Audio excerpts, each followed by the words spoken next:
Reason है, ये इसके पीछे का जो रहस्य है, ये ऐसा क्यों हुआ, उस सब चीज के बारे में आज ये हम डिस्कशन करने वाले हैं कि वो ऐसा क्या सोचते हैं, वो काम को किस तरीके से करते हैं कि उन्होंने शुरुआत तो सबके साथ करी थी, जो हर कोई कर रहा था ठीक वैसे ही शुरुआत उन्होंने भी करी थी, लेकिन आज के समय पे वो बाकी लोगों से आगे हैं।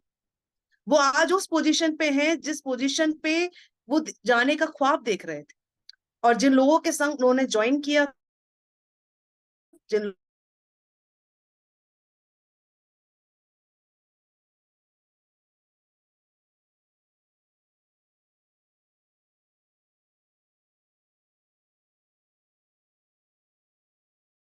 पे आउट उनका भी उतना।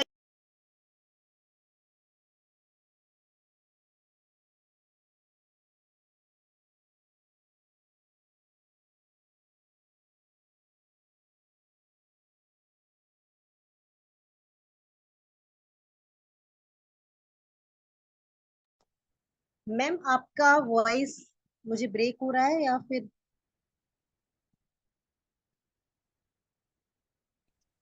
मैम वॉइस बंद ही हो गया है। आई होप अभी वॉइस क्लियर होगा।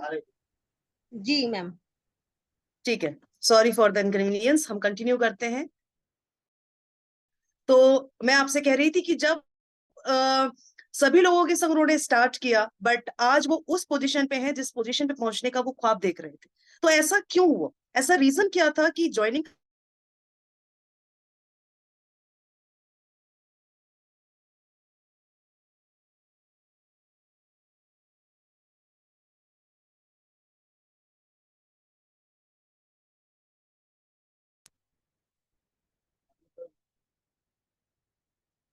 वॉइस क्लियर है? जी मैम, बीच बीच में ब्रेक हो रहा है। हाँ, आई थिंक थोड़ा सा नेटवर्क इशू है। मैं सेवर में रिफ्रेश कर दिया है, आई होप अभी शायद से दिक्कत नहीं आएगी। ठीक है, तो कंटिन्यू करते हैं। आज काफी टाइम बाद नेट वापस से अपनी औकात दिखा रहा है मुझे। सॉरी, और आप लोग बने रहिए, टॉपिक काफी इंटरेस्टिंग है, बीच बीच में चीजें हो रही है, लेकिन आई होप आगे अब नहीं होगी बिना किसी ऑब्स्टिकल के। So let's start.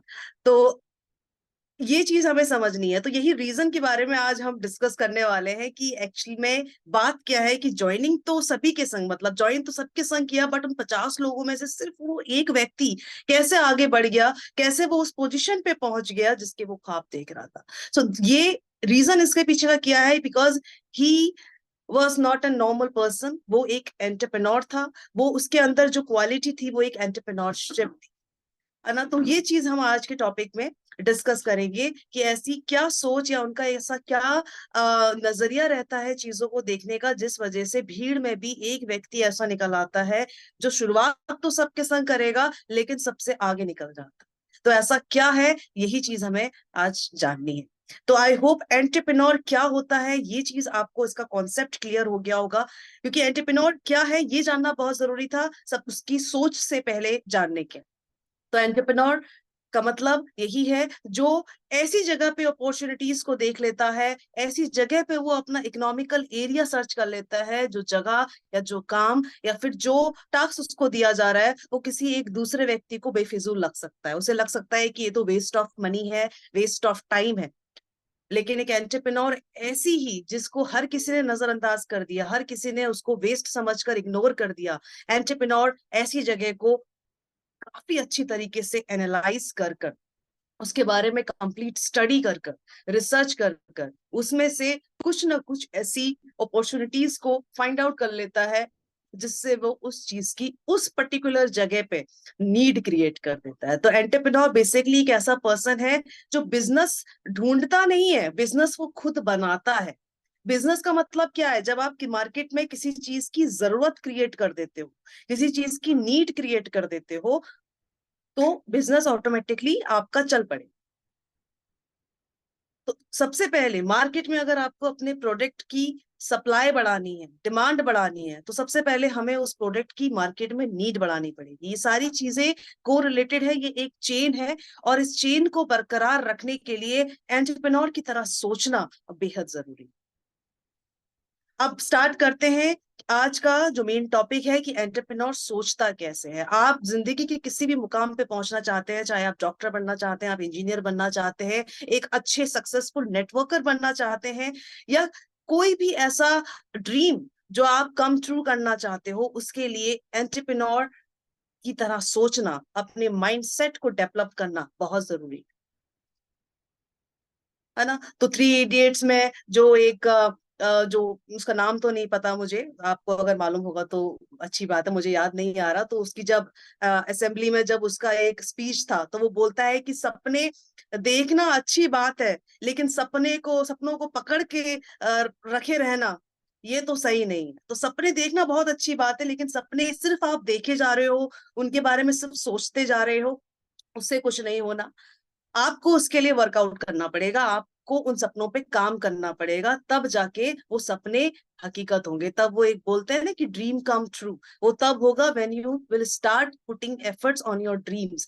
जब आप अपने सपनों पर काम करने लगेंगे, उनको एफर्ट्स देने लगेंगे, तब वो चीजें आपकी हकीकत में होंगी। अदरवाइज तो ख्याली पुलाव आपके बन ही रहे। तो सबसे पहला जो चीज होता है, सबसे पहला जो इंपॉर्टेंट पॉइंट है, वो है टेक कंप्लीट रिस्पॉन्सिबिलिटी। एक एंटरप्रेन्योर का सबसे इम्पोर्टेंट जो उसका माइंडसेट रहता है, वो रहता है कि वो कोई भी काम, कोई भी जिम्मेदारी जब उसको दी जा रही है, वो उसे पूरी तरीके से लेता है। पूरी तरीके से लेने का मतलब क्या है कि यहाँ पर ना तो उसे रिमाइंडर्स की जरूरत है। अब कैसे पता चलेगा that you are taking your responsibility completely? उसके पीछे तीन आपको सिम्टम्स या तीन साइन आपको मिलते हैं। जब आपको कंपनी के थ्रू, या कोई भी जिंदगी में, हम कंपनी का एग्जांपल लेकर नहीं चलेंगे, if you are taking any responsibility, कोई भी आपने जिम्मेदारी ली कि ये काम मैं करूंगा या ये काम मैं संभालूंगी, तो जब आप इस कोई भी काम, अपनी जिम्मेदारी, किसी कोई जिम्मेदारी जब आप लेते हैं, तो आपको इस साइन दिखेंगे। सबसे पहला साइन, आपको रिमाइंडर्स की जरूरत नहीं पड़ेगी, आपको किसी दूसरे व्यक्ति की जरूरत नहीं है आपको याद दिलाने के लिए कि तुम्हें याद है कि तुमने उस व्यक्ति से कहा था कि मैं 10 दिन में ये टास्क पूरा कर दूंगा, तुम्हें याद है तुमने उसको बोला था कि मैं 15 दिन के अंदर इतना टारगेट पूरा कर दूंगा। सो जब आप कोई भी रिस्पॉन्सिबिलिटी पूरी तरीके से लेते हैं, सीरियसली लेते हैं, कमिटमेंट करते हैं, then you don't need reminders.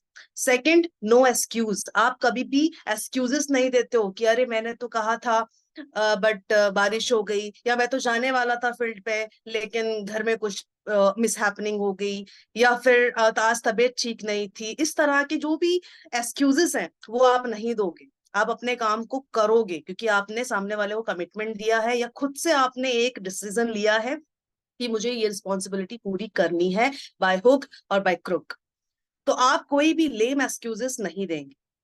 तीसरा जो साइन आपको देखने को नहीं करोगे, क्योंकि जब हम किसी चीज की जिम्मेदारी ले रहे हैं, तो अगर वो काम गलत हो रहा है या सही हो रहा है, तो पूरी तरीके से जिम्मेदार हम हैं। इसके लिए हम सामने वाले को कंप्लेन नहीं कर सकते कि सामने वाले ने सपोर्ट नहीं करा, सामने वाले ने मेरा कॉल ही नहीं उठाया, सामने वाले को कुछ समझ में ही नहीं आया, मैंने तो इतनी बार समझा दिया। इस तरह की कंप्लेनिंग जो एटीट्यूड है, वो आपका हद बिल्कुल खत्म हो जाए, क्योंकि फिर वो रिस्पॉन्सिबिलिटी पूरी आपकी बन जाएगी कि भाई अगर गलती हो रही है, सामने वाले को समझ में नहीं आ रहा है, तो गलती सामने वाले की नहीं है। ऐसा नहीं है कि उसके अंदर कम दिमाग है, हो सकता है कि मैं ही ठीक से नहीं समझा पा रहा, या मेरे समझाने का तरीका थोड़ा सा कठिन हो सकता है, मुझे थोड़ा सा और सरल भाषा में इसको समझाना पड़े, या थोड़ा और समय इसको देना पड़े। तो ये तीन सिम्टम्स आपको देखने को मिलेंगे अपने अंदर, जब आप किसी काम को करने की जिम्मेदारी पूरी तरह से लेते हैं। No excuse, no reminders and no complain. Next जो है आपका, एक तो ये हो गया कि टेक कंप्लीट रिस्पॉन्सिबिलिटी। दूसरा जो एंटरप्रेन्योर की क्वालिटी होती है, जो उसकी सोच होती है, जो उसका माइंडसेट होता है, वो होता है टेक मोर इनिशिएटिव। एक एंटरप्रेन्योर कभी भी कोई भी इनिशिएटिव लेने से पहले नहीं सोचता है। उसे कोई टास्क दिया, उसे कोई टारगेट दिया, वो तुरंत अपना हाथ खड़ा कर देता है, कहता है कि I will do it, I will do it, I will do it, मैं कर सकता हूँ। बिकॉज उसको अपने ऊपर इतना बिलीव होता है कि वो कोई भी रिस्क लेने से, क्योंकि अगर आप एक बिजनेसमैन बनना चाहते हैं और कम समय में अपनी ख्वाहिश, अपनी जो भी डिजायर्स है, उन्हें पूरा करना चाहते हैं, तो आपको एक रिस्क टेकर तो बनना ही पड़ेगा। अगर आप खुद को बचाकर रखना चाहते हैं, एक कवच में आप खुद को कवर करके रखना चाहते हैं कि भाई इससे नुकसान ना हो जाए, ये ना हो जाए, वो ना हो जाए, तो आपको जो उसके रिटर्न्स मिलेंगे, वो भी लिमिटेड ही मिलेंगे, वो भी आपको टुकड़ों में ही मिलेंगे, क्योंकि आपने कदम भी फूक फूक के रखे हैं।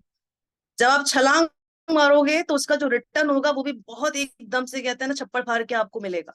तो ये क्वालिटी के लिए आपको रिस्क टेकर तो बनना ही पड़ेगा। कोई भी व्यक्ति अगर वो बिजनेस कर रहा है, चाहे वो छोटा बिजनेस हो चाहे वो बड़ा बिजनेस हो, बिजनेस इज बिजनेस। ना तो कोई बड़ा होता है ना ही कोई छोटा होता है।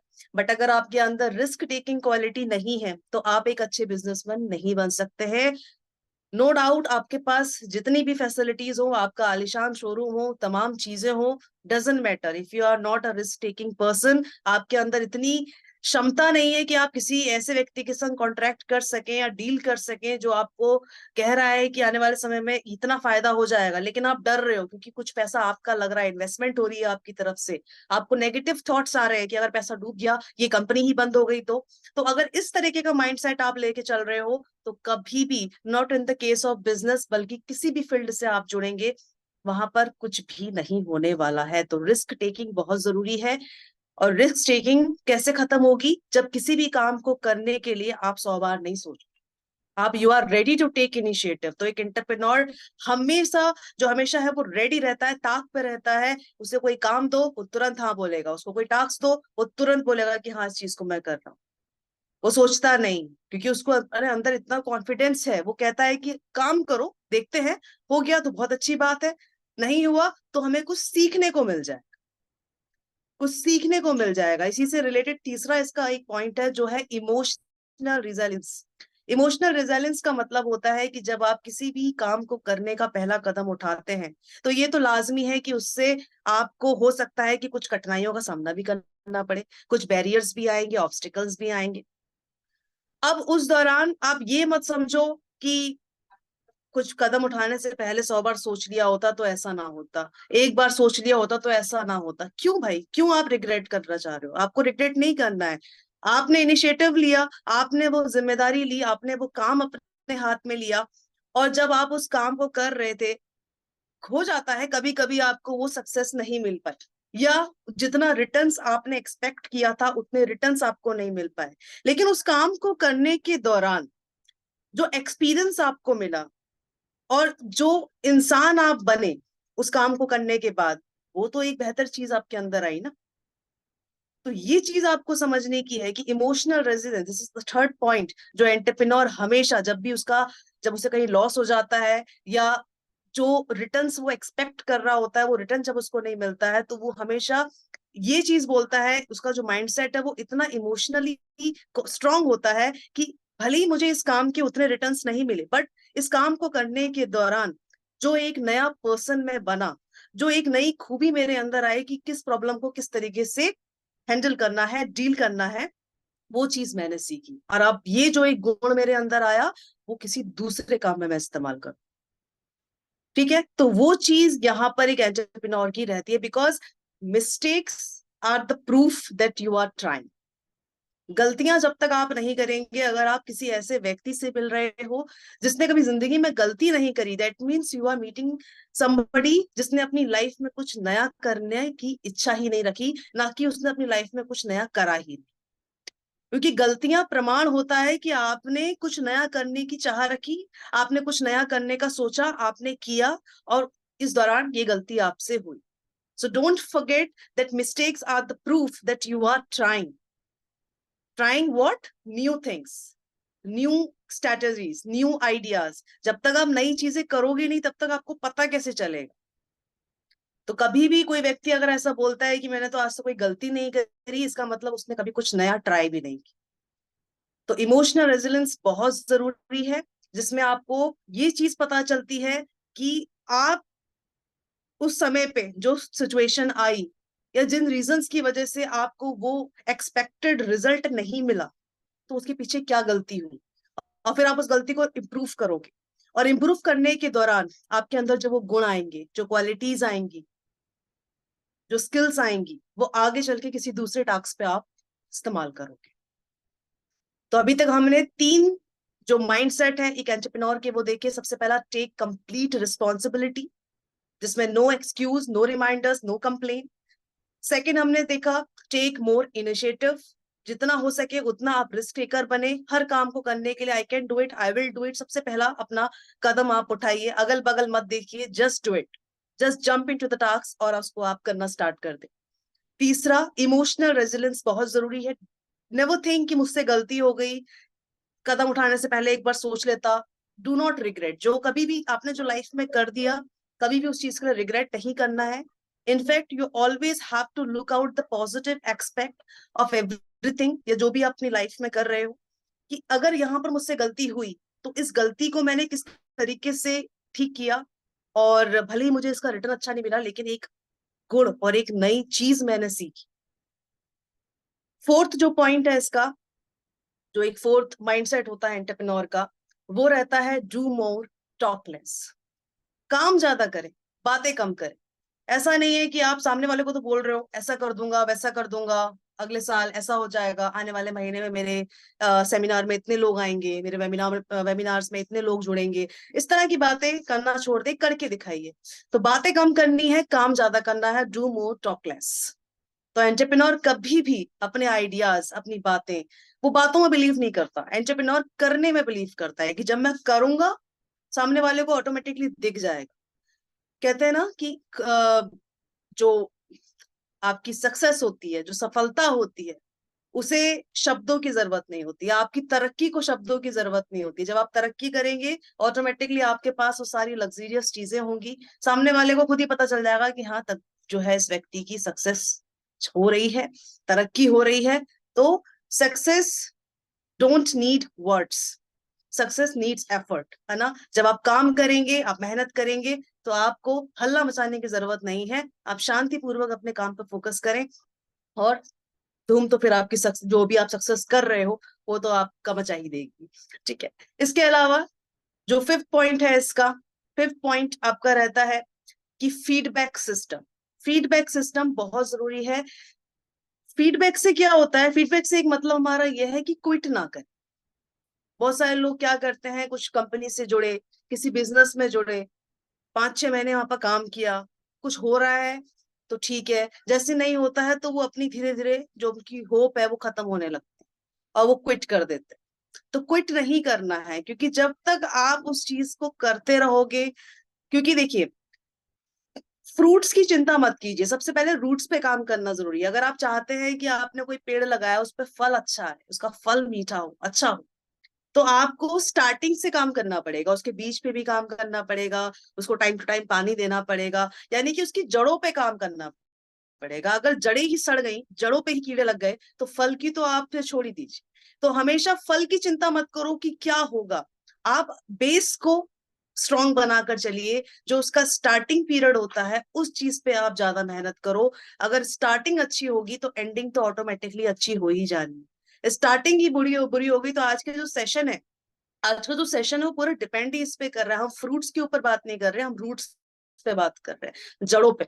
तो यहाँ पर हमें जड़ पे बात करनी है, जड़ को ठीक करना है, जड़ पे मेहनत करनी है। अगर ये सब चीजें अगर बेहतर होती हैं, तो फ्रूट तो अपने आप ही आपका बहुत ही लजीज और बहुत ही अच्छा फ्रूट पेड़ वो दे ही देगा, अगर आप उसकी शुरुआत से ही उसकी देखभाल अगर आप कर रहे हैं। ठीक है। तो फीडबैक बहुत जरूरी है, और फीडबैक सिस्टम आपको 1 महीने में, 2 महीने में, 3 महीने में देखने को कभी नहीं मिलता है। अगर 5 या 6 महीने तक कुछ भी इंप्रूवमेंट आपको नहीं लग रही है, तो गलती कहीं ना कहीं आपसे हो रही है। अब ये आपको एनालाइज करना है कि प्रॉब्लम कहाँ है। प्रॉब्लम मेरे सामने कम्युनिकेशन में प्रॉब्लम है, या जिस तरीके से मैं बिजनेस प्लान समझा रहा हूँ उसमें प्रॉब्लम है, मेरे लोगों से मिलने में प्रॉब्लम है, या जो मैं वर्किंग आवर्स स्पेंड कर रहा हूँ अपने काम में, क्या वो कम पड़ रहे हैं। तो ये चीज आपको एनालाइज करनी है कि एक्चुअल में दिक्कत आ कहाँ रही। तो क्विट ना करें, लगे रहिए, काम करते रहिए, है ना। तो अपने आप रिजल्ट्स आपको मिलेंगे तो इजीली, क्योंकि बहुत सारे लोग क्या होते हैं, कंपनी से जुड़ते हैं, 1-2 महीने जब नहीं रिजल्ट मिलता तो वो क्विट कर देते हैं, क्विट करके दूसरी कंपनी में जुड़ जाते हैं, फिर वहां का प्लान सीखते हैं, वहां भी वही सेम कहानी रहती है, उधर से भी क्विट कर देते हैं। तो क्विट करना इज नॉट द सॉल्यूशन।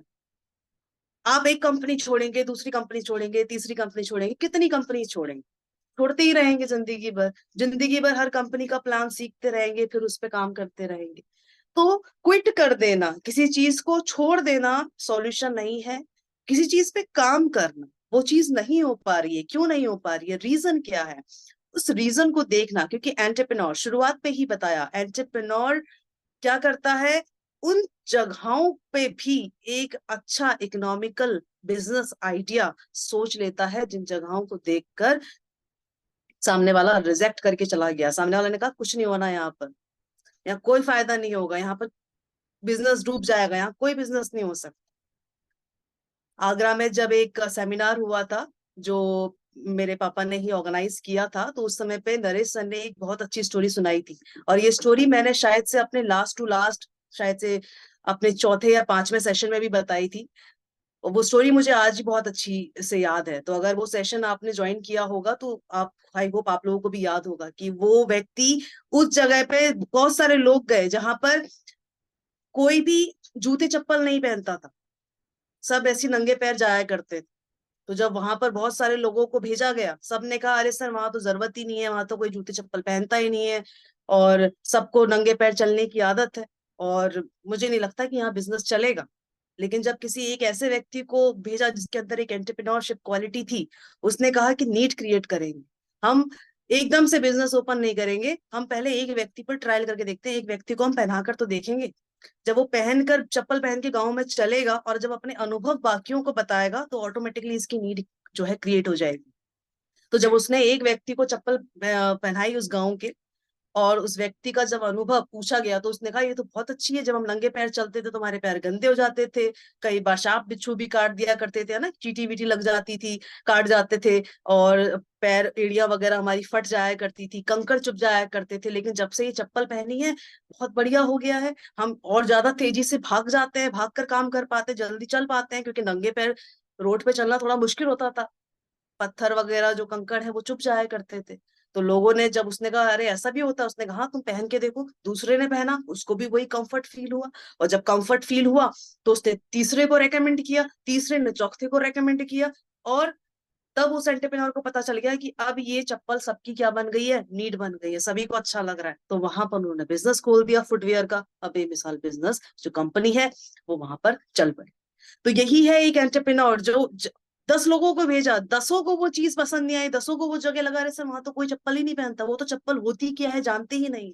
लेकिन जब एक व्यक्ति को वहां भेजा, उसने वहां पर नीड क्रिएट कर दी, और नीड क्रिएट करी तो बिजनेस अपने आप चल पा। तो ये स्टोरी नरेश सर ने सुनाई थी जो बहुत मुझे अच्छी लगी थी, काफी, मतलब ये मैं कहूंगी one of the best example है आज के इस पूरे सेशन का, जो आपको मेरी बातों में जितनी भी मैं पॉइंट्स बता रही हूँ, एंटरप्रेन्योर क्या होता है, वो कैसे सोचता है, इस पूरी सेशन का जो निचोड़ है वो इस एग्जाम्पल में।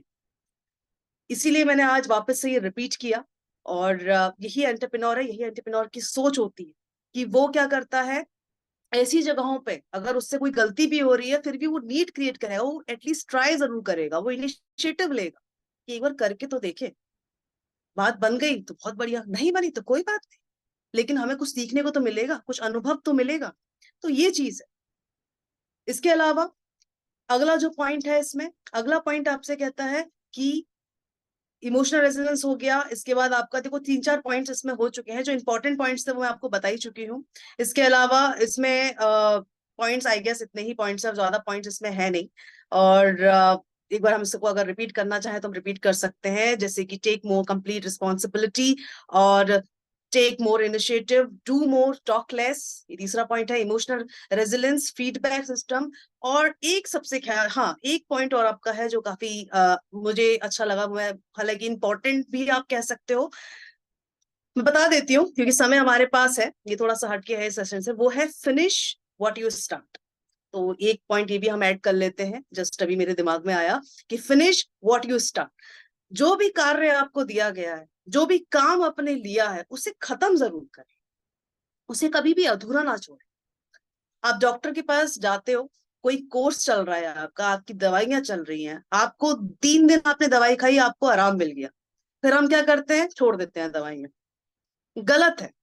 हो सकता है कि 3 दिन दवाई खाने के बाद आपको लग रहा है कि अब मुझे दवाई की जरूरत नहीं है, अब मैं ठीक हूं, बट ऐसा नहीं है। डॉक्टर ने अगर कहा है कि हफ्ते भर कोर्स चलेगा तो उसने कुछ सोच समझ कर कहा है, उसने उस चीज की पढ़ाई की है, वो आपकी बॉडी के पूरे सिस्टम को जानता है, इसीलिए उसने रेकमेंड किया कि हफ्ते भर दवाई खानी।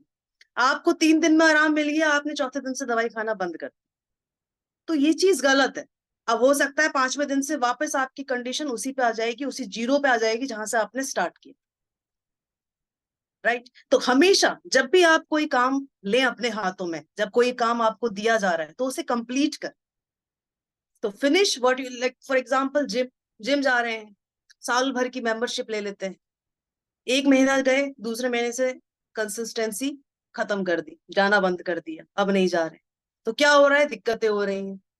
बड़ी मुश्किल से एक महीने जो हमने वर्कआउट किया था, उस वर्कआउट के दौरान जो हमारी मसल्स वगैरह स्ट्रेच हुई थी, थोड़ा सा बॉडी पेन वगैरह कम हुआ था, अब महीना भर तुमने छोड़ दिया, हफ्ते भर तुम नहीं गए, वापस से बॉडी जाम हो गई, वापस से वो फ्लेक्सिबिलिटी चली गई, तो नहीं बनी। तो जिम भी सब जा रहे हैं, जिम भी हर कोई जा रहा है, लेकिन बॉडी बनाकर एक आधी बाहर निकल रहा है, बाकी सब वैसे ही आ रहे हैं। तो कोई भी काम आप कर रहे हो, आप किसी कंपनी से जुड़े हो, तो उस पर लगे रहिए, उस पर काम करें, अनटिल और अनलेस आपको ये नहीं लगता है, आपको कोई ऐसा सॉलिड रीजन नहीं मिलता कि कमी मेरे काम करने के तरीके में नहीं है, कमी मेरे लोगों से बात करने में नहीं है, कमी कंपनी में है, कंपनी के प्लान में है, कंपनी का प्रोडक्ट हो सकता है ज्यादा कॉस्टली है, या वर्कफुल नहीं है, काम नहीं। अनटिल और अनलेस आपको इन सब चीज के प्रमाण नहीं मिल रहे हैं, तब तक आपको कोई हक नहीं है कि आप कंपनी पे किसी भी तरह का ब्लेम करें या कंपनी के प्लान को आप जो है गंदा बोलें। हाँ, अगर आपको कोई कमी लगती है तो फुल आपको फ्रीडम दी गई है, बिकॉज बीइंग अ नेटवर्कर आप किसी के दबाव में काम नहीं कर रहे हैं, you are your own boss.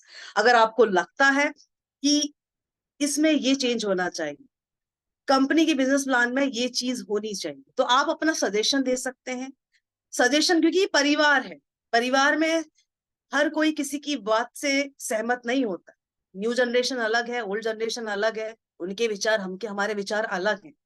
तो जब एक परिवार एकजुट होकर रहता है, जरूरी नहीं है कि वो एक छत में है तो उनके विचार भी एक जैसे हैं, लेकिन जब सलाह मशवरा होता है, सब अपनी बात रखते हैं और फिर सबकी सहमति से एक हल उस बात का निकाला जाता है। तो हमारा जो ये परिवार है शिवागो का, इसमें भी आप सब अपनी राय दे सकते हो कि बिजनेस प्लान में ये दिक्कत है जिस वजह से कन्वर्जन नहीं हो रही, या प्राइस में थोड़ा सा दिक्कत है तो जिस वजह से लोग लेने के लिए इसको रेडी नहीं हो रहे हैं, प्राइस थोड़ा सा ज्यादा एक्सपेंसिव है, इसको थोड़ा सा अफोर्डेबल बनाया जाए।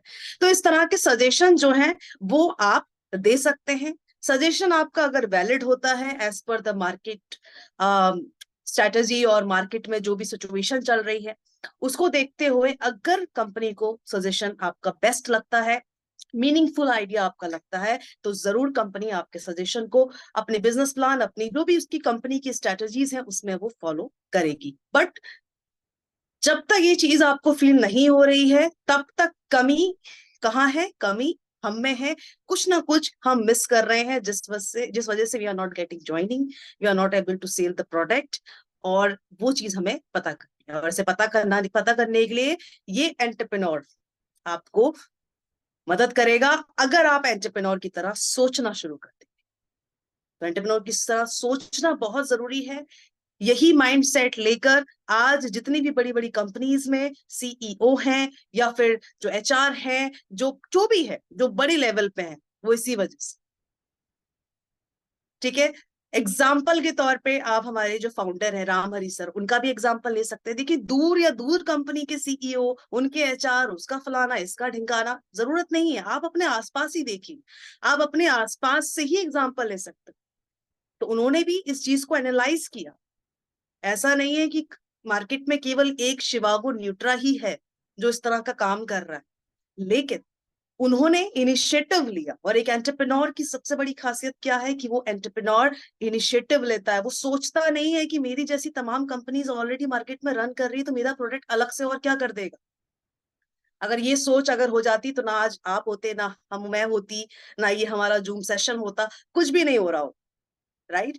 तो ये सब चीजें आज हुई हैं because he took this initiative at that time, और आज जिस वजह से हमें ये मौका मिल रहा है कि हम शिवागो न्यूट्रा के रिजल्ट्स हमें देखने को मिल रहे हैं। हमारी कंपनी दिन ब दिन तरक्की कर रही है, लोग हमसे न जाने महाराष्ट्र और चेन्नई, बहुत जगहों के स्टेट्स के लोग हमसे जुड़ना पसंद कर रहे हैं, उड़ीसा वगैरह, बहुत सारी स्टेट्स के। तो ये चीज आज अगर ये ड्रीम कम ट्रू, क्योंकि उनका एक सपना था, है ना, सर का एक सपना था, उनका एक सपना जिन्होंने सिर्फ सोचा नहीं, उस सपने को वो पकड़ के नहीं रहे, उन्होंने उस पर काम किया। ही वर्कड ऑन हिज ड्रीम्स, और today this is what we get, कि आज हम सब एक जुड़े हुए हैं, लोग हमसे जुड़ रहे हैं, दिन ब दिन चीजें हमें बेहतर होती नजर आ रही हैं, प्रोडक्ट के रिजल्ट्स हमें बेहतरीन मिल रहे हैं। तो बस यही चीज है। सो एंटरप्रेन्योर क्वालिटी लाने के लिए आपको कोई अलग से कोई शरबत नहीं पीना है, अलग से कोई आपको चाय बनाकर या कोई भुट्टी बनाकर नहीं पीनी है। This is all in you. बस रीजन क्या है कि कुछ लोग उस चीज को भाप जा रहे हैं, उस पर काम कर ले रहे हैं, कुछ लोग अभी तक उससे थोड़ा सा नजरअंदाज कर रहे हैं, सोच रहे हैं कि नहीं अपने आप हो जाएगा, देख लेंगे, और क्विट कर दे हैं। जब नहीं हो रहा है तो क्विट कर दे। ऑलवेज रिमेम्बर, किसी भी चीज को छोड़ देना सॉल्यूशन नहीं होता। प्रॉब्लम्स जब आ रही हैं, आप उन पे काम करोगे, उनका सॉल्यूशन निकलेगा। आप उसको नजरअंदाज कर सकते हो, 1 रात, 2 रात, 3 रात, कितनी बार आप उसको नजरअंदाज कर दोगे? कभी ना कभी तो आपको उसे फेस करना ही पड़ेगा। तो क्यों ना स्टार्टिंग से ही हम करें। So I hope this session is worthful, meaningful. आपको समझ में आया होगा कि क्या एंटरप्रेन्योर है, क्या एंटरप्रेन्योर सोचता है, और किस तरीके से हमें अपने माइंडसेट को डेवलप करना है। अगर ऑलरेडी डेवलप्ड है तो उसको थोड़ा सा और इम्प्रोवाइज करें, और अगर डेवलप्ड नहीं है तो इन 7 पॉइंट्स को आप थोड़ा सा इस पे वर्कआउट करें। ठीक है, थोड़ा सा जो भी आप टास्क, जो भी आप रिस्पॉन्सिबिलिटी ले रहे हैं, उसको पूरी तरीके से निभाने की कोशिश करें। काम अगर अगर पकड़ा है अपने हाथ में, तो उसको पूरा करने की जिम्मेदारी आपकी। ऐसा नहीं है कि नहीं हो रहा है तो बीच में क्विट कर दिया, बीच में छोड़ दिया, ऐसा नहीं है। पूरा करिए, कंप्लीट कर दो अपनी तरफ से 100% देके उस काम को, उस फाइल को बंद कर दो। अब आगे क्या होगा, क्या रिजल्ट्स मिलेंगे, वो आप छोड़ दीजिए। राइट? तो ये था आज का session. I hope you all like it. We will meet soon on next Sunday. Till then आप सभी अपना ख्याल रखें। Good night, take care. Mic over to Shivani ma'am. Thank you. Thank you so much ma'am आज के session के लिए। बहुत ही प्यारा आज का सेशन रहा और बहुत कुछ सीखने के लिए मिला कि किस तरीके की हमारी सोच होनी चाहिए, किस तरीके से हमें वर्क करना है। मैम ने बहुत ही बेहतरीन तरीके से आज हमें बताया। तो फ्रेंड्स, आप सभी से मेरा यही रिक्वेस्ट रहता है कि अभी मैं जैसा कि देख पा रही हूँ हमारे जो पार्टिसिपेट्स हैं, अभी कुछ पर्सन्स आज मेरे बीच में ऐसे मौजूद हैं जो अभी कुछ टाइम पहले ही उन्होंने मीटिंग को ज्वाइन किया है। तो ऐसा नहीं होना चाहिए। हमेशा अपना मीटिंग टाइम से ज्वाइन कीजिए, ताकि अगर सीखना चाहते हैं तो उसे अच्छे तरीके से सीखिए। क्योंकि टाइम से अगर आप मीटिंग को अटेंड नहीं करेंगे तो वो सब सीखने के लिए जो आप आए हैं वो नहीं मिलता है। क्योंकि अभी 10 मिनट पहले जिन्होंने ज्वाइन किया है तो उनको वो सब चीजें समझ नहीं आई होंगी जो मैम ने हमें स्टार्टिंग से सिखाई थी। तो फ्रेंड्स, मेरा सभी पार्टिसिपेट से यही कहना है कि आज का जो सेशन रहा वो बहुत शानदार रहा, और रोजाना इसी तरीके से बहुत बेहतरीन सेशन हमारे बीच में होते हैं। रोजाना टाइम से मीटिंग ज्वाइन कीजिए और सभी अपने पार्टिसिपेट्स को, अपनी डाउनलाइन को टाइम से यहाँ लेकर के आए, क्योंकि बहुत कुछ सीखने के लिए यहाँ हमें मिल रहा है। तो thank you so much Vinita ma'am आज के सेशन के लिए। आप सभी पार्टिसिपेट्स का भी बहुत बहुत धन्यवाद। कल फिर मिलते हैं नए होस्ट के साथ, नए सेशन के साथ। जय शिव बाबू।